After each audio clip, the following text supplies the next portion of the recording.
nakarinig ng isang kwento? Meron akong isang kwento tungkol sa isang munting prinsipe sa isang malayong kaharian. Pero, bago ako magsimula sa aking pagkukwento, meron muna akong tanong sa inyo.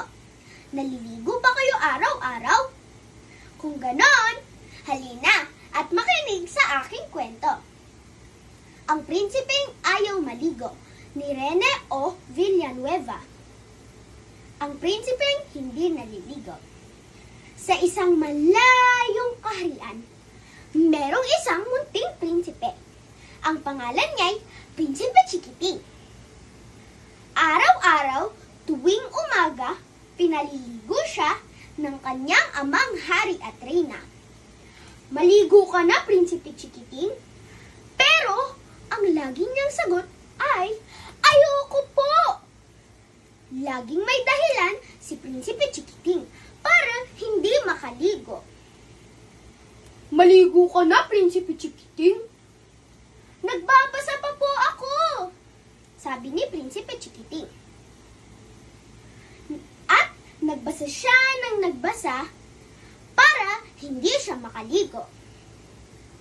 Minsan naman, paglalaro ang ginagawa niyang dahilan.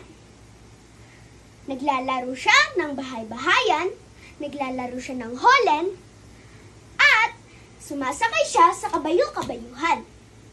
Laro ng laro si Prinsipe Chikiting para makaiwas sa pagliligo. Isang araw, namasyal si Prinsipe Chikiting sa hardin ng palasyo.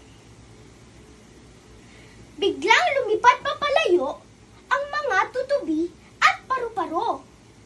Ang baho! Sabi nila. Biglang yumuko ang mga rosas at gumamela. Ang baho! Sabi nila. Ang baho ng Prinsipeng Ayaw Maligo. Pero, hindi pa rin naligo si Prinsipe Chikiting. Iniwasan na lang niya pumunta sa hardin.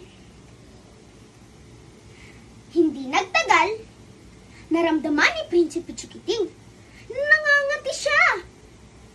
Hindi siya makatulog. Kamot siya ng kamot ng ulo at katawan niya. Nang gabing-gabi na, dumalaw sa silid ang mga ipis, daga at langaw. Ang baho ng Prinsipeng Ayaw Maligo, kaya kaibiganin natin siya. Pero, ayaw ni Prinsipe Chikiting sa mga ipis, daga at langaw. Marumi sila! Ayaw ko sa kanila!